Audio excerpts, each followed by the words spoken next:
Hi everyone, so welcome to my mini vlog. So karon mamatata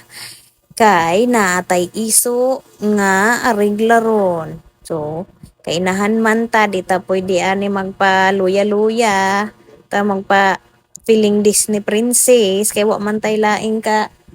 tabang aning magbantay sa atong iso. So kinahanglan gyud nato mo bangon bisag unsa pa na kasayo ana kay inahan man di ta pwede bagal-bagal so kana siyempre sa pagtapos nimong bangon limpyo gyud gyud kang sa imong gihigdaan di pwede na imo ra ng biyaan di nagkarat naman maho man na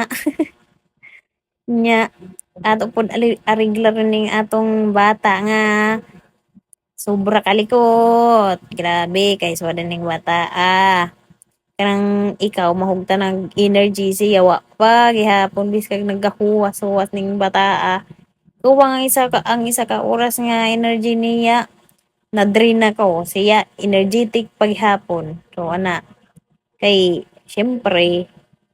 wa man tay laing kuan makuanan ng tabang kita raman kay wa man layo man ta sa atong pamilya nga pwede maduulang patabang sa bante ning atong iso independent parang murag independent ra ta diring dapita kay layo man ta sa ilaha di ra ta magtawag-tawag didto so karon magluto na ta sa pagkaon ning atong iso dili adlaw-adlaw gyud na siya sayo maintain magliho kay atong bata sayo man pud mag-ayo og pagkaon so ang ginakuha na kasaya nga pagkaon is maintain gyud gulay, rice, like kuan, bisag unsa nga gulay kana akong giluto karon kuan na patatas tapos kalabasa og sagulan pod og kuan itlog. Lamian mo bisag ako lamian pod ko ana oy kuanon ra gihapon murag ilaga lang siya. Siyempre kung anon mang i-cut nato siya into cubes. Tapos ang kuan ana may kuan sa bugas o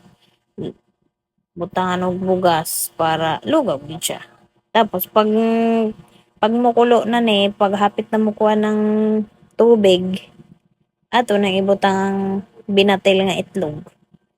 Pagkatapos ana ready na siya pagkaunon. Ginakuha na ako akong baby sa gulay